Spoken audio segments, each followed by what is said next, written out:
चलिए अब जल्दी से अगली लोकसभा का सीट का जो है गुजरात, आप जानते हैं प्रधानमंत्री नरेंद्र मोदी इस स्टेट से आते हैं। सभी 26 सीटों पर बीजेपी जीत का परचम लहरा सकती है, जबकि यहाँ कांग्रेस और अन्य का खाता खुलना भी मुश्किल है। और मुझे लग रहा है 2019 वाली ही तस्वीर है यहाँ पर प्रणय। बिल्कुल, अगर वोट शेयर की भी बात करें तो गुजरात में एक तरीके से कहा जा सकता है कि वो प्रधानमंत्री नरेंद्र मोदी और साथ साथ बीजेपी का एक गढ़ है। कई सालों से आप विधानसभा चुनाव देखें चाहे लोकसभा चुनाव देखें, कुछ इसी तरीके की तस्वीर नजर आती है। वोट शेयर में आप देखिए कि जी न्यूज और मेटाराइज के सर्वे में जो तस्वीर सामने आ रही है उसमें गुजरात में बीजेपी को 62% वोट मिलता हुआ नजर आ रहा है। वहीं कांग्रेस के खाते में केवल 32% वोट जा रहा है और अन्य को 7% वोट मिलने की संभावना यहां पर नजर आ रही है। तो देखिए ये जो बड़ी तस्वीर है, और ये हम बार बार मैं कह रहा हूं शोभना कि ये जो दूरबीन से प्रधानमंत्री देख रहे हैं ना इस ग्राफिक्स के अंदर, उसमें कई दूर तक उनकी नजर है और कैसे अपने गढ़ को बचाया जाए। बिल्कुल, और जो प्रणय कहा जाए कि राहुल गांधी जो भारत जोड़ो यात्रा निकाल रहे हैं, वो यात्रा जरूर निकाल रहे हैं, बहुत मेहनत भी कर रहे हैं, लेकिन भारत शायद उनके साथ जुड़ नहीं पा रहा है। और इसीलिए राज्य दर राज्य जो है वो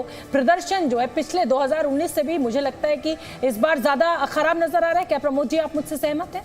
देखिए, गुजरात में तो कांग्रेस कहीं है नहीं, और वहाँ पे आपने देखा होगा भी जब विधानसभा का चुनाव होता है 156 सीटें 182 में से कांग्रेस बीजेपी जीत गई।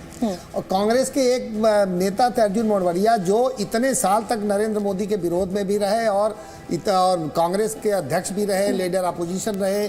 उन्होंने झंडा अपना परचम जो उसको ऊपर किया हुआ था वो भी अब बीजेपी में आ गया। लेकिन उस पर तो आरोप ये लगा रहा है ना विपक्ष के साहब, आप ईडी सीबीआई का डर दिखा रहे हैं। मोढवाडिया के खिलाफ मुझे तो लगता नहीं कौन सी जांच चले, मोढवाडिया के खिलाफ तो मुझे कोई जांच चले। वहाँ पे आपका कार्डर ही खत्म हो गया, कांग्रेस है ही नहीं। ठीक है राजकिशोर जी, ये अगला सवाल लूंगी मैं, और उस सवाल का जवाब देने के लिए मैं आपके पास सीधे आऊंगी। पहले सवाल जल्दी से दर्शकों के लिए ले लेते हैं। जी न्यूज और मेटाराइज के सर्वे में हमने लोगों से पूछा कि आज अगर चुनाव हुए तो इंडिया गठबंधन कितना कारगर साबित होगा। तो आपको बता दें कि 12% लोगों ने कहा कि ये गठबंधन बहुत अधिक प्रभावी साबित होगा। 21% लोगों ने कहा कि इंडिया गठबंधन कुछ हद तक कारगर होगा, यानी कुल मिलाकर अगर मैं कहूं तो 33% लोग हो गए ये प्रणय, जबकि 58% लोगों का मानना है कि ये गठबंधन एनडीए के सामने कमजोर साबित होगा। 9% लोगों ने इस बारे में कोई राय नहीं दी है। तो अब मुझे लगता है कि ये देखिए ये नतीजे जो हैं इस सवाल के वो सामने आ चुके हैं। बहुत अधिक कहने वाले 12, कुछ हद तक 21%। अब मुझे राजकिशोर जी आपका रुख करना है। और इंडिया गठबंधन आपने देखा था कि मंच पर एक बहुत मजबूत तस्वीर पेश करने की कोशिश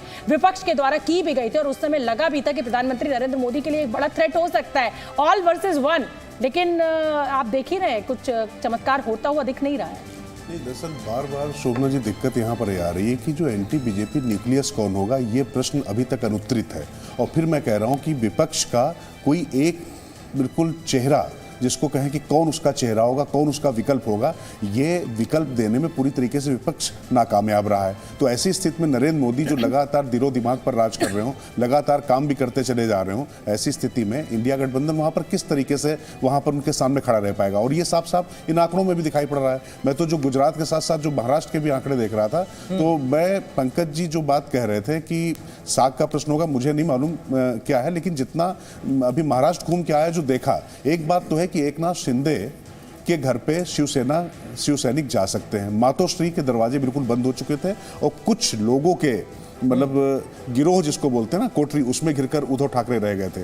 और वहीं अजीत पवार, आप भ्रष्टाचार और तमाम चीजें ईडी सीबीआई करते रहे, लेकिन ये तो सच है ना कि अशोक चव्हाण हो, चाहे अजीत पवार हो, चाहे एकनाथ शिंदे हो, ये सब अपने अपने क्षेत्रों के बड़े स्तंभ रहे हैं जो इस समय एनडीए के साथ में आ गए। तो अगर आप वैसे भी सीधे आंकड़ा देखेंगे तो उनके पक्ष में जाता दिखाई पड़ता है। दिक्कत यह है कि वो भारत जोड़ो यात्रा तो राहुल गांधी निकाली, बहुत मेहनत की। बिल्कुल राजकिशोर, कहीं ना कहीं यही एक सबसे बड़ा संकट है इंडिया गठबंधन के सामने, एक बड़ी संकट या कह लीजिए चुनौती कह लीजिए कि वो फिलहाल एक न्यूक्लियस के तौर पर अपने आप को स्पष्ट या तौर पर स्थापित नहीं कर पाया और जनता का भरोसा नजर नहीं आ रहा है। लेकिन आगे बढ़ते हैं और मध्य प्रदेश की भी बात कर लेते हैं, क्योंकि मध्य प्रदेश में हाल ही में विधानसभा चुनाव हुए, जहां पर कांग्रेस को लग रहा था कि वो सरकार बचा ले जाएगी या बना ले जाएगी, वहां उसको बड़ा झटका मिला। लेकिन जी न्यूज और मेट्राइज के सर्वे के मुताबिक लोकसभा की मध्य प्रदेश में 29 सीटों में से बीजेपी को 28 पर जीत मिलती नजर आ रही है, यानी एक बार फिर 2019 वाला ही रिजल्ट रिपीट होता हुआ नजर आ रहा है। कांग्रेस को एक सीट मिल सकती है, और शोभना आप अच्छी तरीके से जानती है कि ये सीट कौन सी हो सकती है। वही जो चिर परिचित या एक्सपेक्टेड सीट है पंकज जी, वही छिंदवाड़ा। अभी कमल ही है। बिल्कुल ठीक है। और चलिए, और अगर हम